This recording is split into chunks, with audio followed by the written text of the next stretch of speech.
Now that you have your page size properly set up, let's talk about some of the requirements for the posters.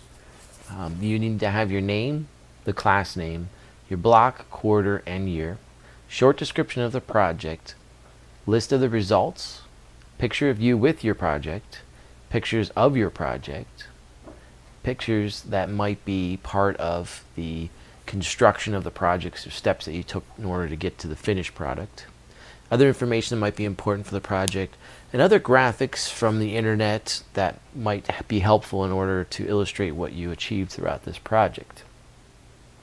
So as we scroll down here, I actually created a fairly basic example. What I did is I grabbed some pictures from the internet here where they kind of talk about the different components of a rocket. And if you're not familiar with this, when I place this in here, I changed the text wrapping by right-clicking and changing it to tight.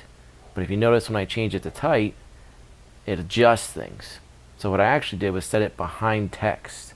And when I set it behind text, it allows me to move the picture closer to the text. I also did that with this one over here. I turned them by grabbing this green dot, and you can spin them around to whatever angle you like. I put in some title boxes for the headings and the other criteria I needed. Here's a short description of the project, what I did. I have some testing results as far as how far my rocket went, how long it stayed up, was it successful as far as the egg not being cracked. You're going to notice a couple of things here that need to be changed. One, you can see how the picture and the title boxes cross over. So I can change it a couple of ways. One, I can simply move the picture over by clicking and dragging it over. Two, if I select the picture and right-click on it, I can actually change the ordering. So in this case, because it's text, I need to say bring in front of text. If it was just another picture, I could say move forward or bring forward. So when I say bring in front of text, now that picture is over that box. That still might not be what I want. It might be a better situation for me just to move it off to the side.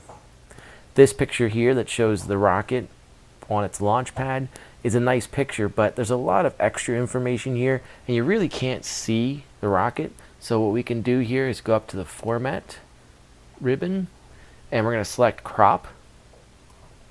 And what I can do is cut off some of this excess stuff that we don't need. And all I have to do is click off the picture. And don't worry if you cut too much. If you go back up to the Format ribbon and you select Crop again, it's still there. You can uncrop that. But what I'm going to do is actually enlarge the picture now so I can see more of the rocket and the launch pad. What we're trying to do here is maintain balance. So if you split this down the middle, we would have as much on the left side as we do on the right side. We would make sure that there's enough white space, but not too much white space.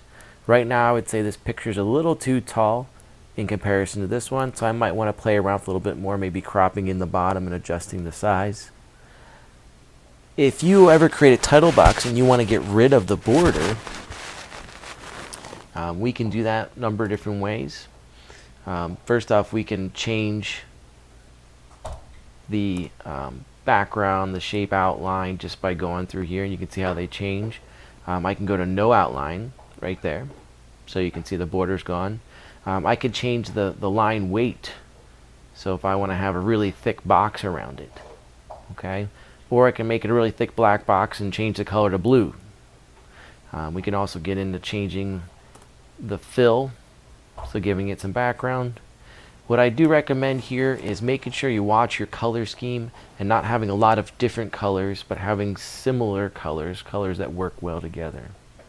In the end, we're looking for a really well designed and well put together poster. If you have any questions, please feel free to ask. Before you finish this, make sure you always check with me to see how you did, and we might talk about how you can rearrange or make it better. And then we're always going to save it to our intranet folder, making sure you save it with the format of your first initial, last name, underscore, and then poster, whatever project we're working on. For example, rocket poster or the air-powered boat poster.